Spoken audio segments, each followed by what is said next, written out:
બાલાસિનોર કોર્ટમાં વકીલ વી.આર. પટેલ પર થયેલા હુમલા મામલે બાર એસોસિએશન એક્શનમાં. બાલાસિનોર બાર એસોસિએશન દ્વારા ઘટનાની કડક નિંદા કરવામાં આવી. કોર્ટ કેમ્પસમાં વકીલ સાથે મારામારી અને ગાળાગાળી થયાનો આક્ષેપ. સિદ્ધરાજસિંહ સહિત કેટલાક લોકો સામે ગંભીર આરોપો લગાવાયા. ઘટના બાદ બાર એસોસિએશને તાત્કાલિક બેઠક બોલાવી નિર્ણય લીધો. આરોપીઓ સામે કાનૂની કાર્યવાહી કરવાની માંગ સાથે પોલીસ ફરિયાદ નોંધાઈ. સિદ્ધરાજસિંહ દ્વારા પણ વકીલ ટી.આર. કાજી અને વકીલ વી.આર. પટેલ પર ફરિયાદ નોંધાવી. આ મામલે બાલાસિનોર બાર એસોસિએશન વકીલોને કામથી સોમવાર સુધી અળગા રાખવાનો ઠરાવ પસાર કર્યો છે. સિદ્ધરાજસિંહ ઝાલા તથા તેના ભાઈ જીગરભાઈ નાઓ બાલાસિનોર કોર્ટમાં આવેલા અને એમને મારા ઉપર હુમલો કરેલો.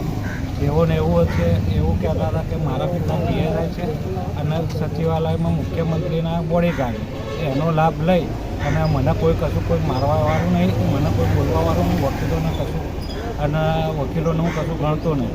તથા જે ટી.આર. કાજી સાહેબે આગળ કહ્યું કે મને બહાર આવી અને હું બહાર આવ્યો એટલે બહાર મને કે તું કેમ વચ્ચે બોલું એમ કહીને ગરદા પાટુનો માર મારેલો અને મારતા મને મારા બાર રૂમમાં લઈ ગયા.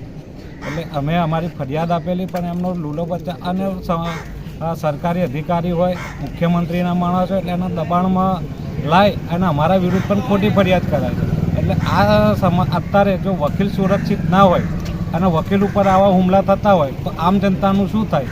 એટલે મારે આ મીડિયાના માધ્યમથી એટલું જ કહેવું છે કે અમારે યોગ્ય ન્યાય અપાવે અને એના માટે અમે બાલાસિનોર બાર એક ઠરાવ કરેલો છે. જે ઠરાવ અમે દરેક જગ્યાએ મોકલી આપ્યો છે અને આ જે આરોપીઓ છે એ સરેઆમ જો ગુંડાગર્દી કરતા હોય એને રોકવામાં આવે એવી મારે મીડિયાના માધ્યમથી વિનંતી. શું નામ છે આપનું? વિક્કી પટેલ, બાલાસિનોર એડવોકેટ.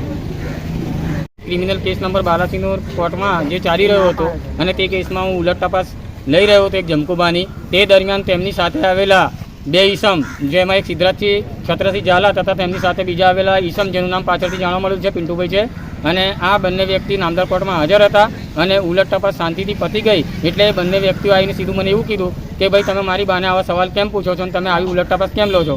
મેં કીધું ભાઈ બચાવમાં મારે ઉલટ તપાસ કરવી પડે અને સવાલ લેવા પડે. જેથી એ લોકો ઉશ્કેરાઈ ગયા કોર્ટરૂમમાં જ અને કોર્ટરૂમમાં મને એવું કીધું કે આવા સવાલો મારી બાને તમારે પૂછવાના નહીં. જેથી નામદાર કોર્ટે પણ તેમને બહાર જવા કીધું, સરકારી વકીલશ્રીએ પણ બહાર જવા કીધું. તે છતાં પણ તેઓ બહાર ગયા નહીં અને પછી આંખો કાઢવા લાગ્યા. એથી વી.આર. પટેલ એડવોકેટ જે મારા મિત્ર છે એમણે કીધું કે ભાઈ બહાર જતા રહો, બિહેવિયર ના કરો. જેથી પછી વી.આર. પટેલ બહાર નીકળ્યા એટલે વી.આર. પટેલ પર સીધો હુમલો કર્યો અને વકીલોને ન બંધાય તેવી ગાળો બાંધી અને વકીલો સાથે અભદ્ર વ્યવહાર કર્યો અને એવું કીધું કે મારા ફાધર જે છે સચિવાલયમાં સિક્યુરિટીમાં છે, પીઆઈ છે અને તમે વકીલો અમારું કશું બગાડી શકવાના નથી, વકીલોને અમે છોડવાના નથી. એટલે આવી ગુંડાગીરી બાલાસિનોરમાં કરી એટલે એ બાબતની ફરિયાદ અમે પીઆઈશ્રીને બાલાસિનોર પોલીસ સ્ટેશનમાં આપી અને એની એફઆઈઆર થઈ ગઈ છે.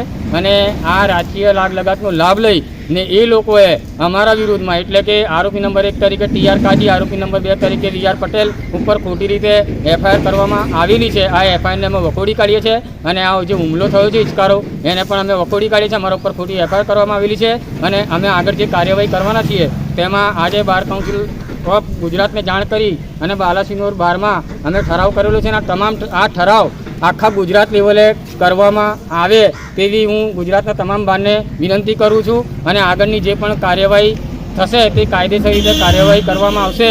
અને આ વખતે એડવોકેટ પ્રોટેક્શન એક્ટ વકીલોના હિતને ધ્યાને લઈ અને તાત્કાલિક ધોરણે લાવવામાં આવે તેવી મારા ચૂંટાયેલા બાર કાઉન્સિલ ઓફ ગુજરાતના તમામ સભ્યોને, ભાઈઓને, બહેનોને, વડીલોને મારી નમ્ર વિનંતી છે.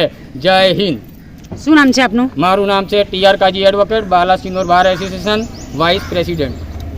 Okay, thank you.